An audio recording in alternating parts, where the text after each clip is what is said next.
Hi, Imran. How are you? Great, thank you. Let's talk about gender bias today. We know that it begins very early for girls, and some people think that girls are not good at math or they are not interested in STEM subjects. What do you think about it? And do you think that we can change that? It starts very early. You are absolutely right, and it starts in the family, in the school, with the students, and with the girls themselves. Actually, so first of all, I'm a proud engineer. Yes, we can do it. We should do it. We should think about it. And the change has to start in the schools, in the family, encouraging them. I mean, even with the toys, imagine the types of toys we are buying for the girls when we go and visit them or our own kids. Definitely, this is changing. We see more and more toys actually with, girls in science, even the Barbies, I'm sure.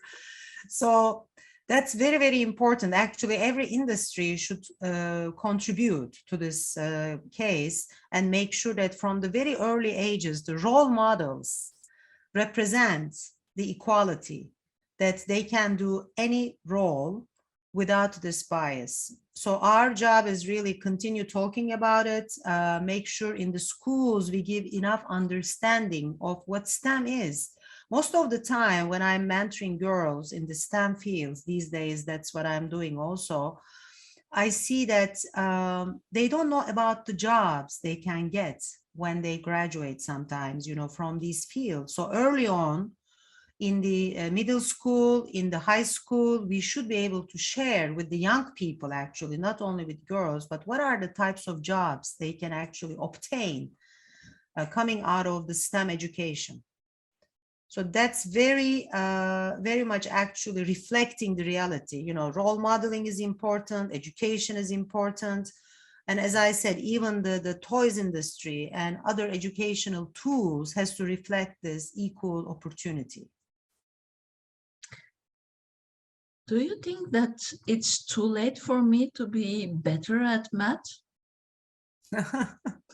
I mean, as you know, there is no age limit for anything. If you are curious and if you have a learning mindset, the growth mindset, the famous, right? But at the end of the day, what do you want to do with that math skills at this point? You have to really have that understanding and passion. Why do you want to know math more? Or why do you want to get coding skills?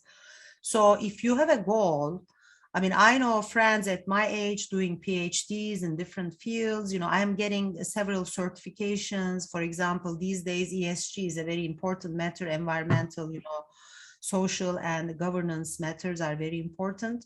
So there is no end to education.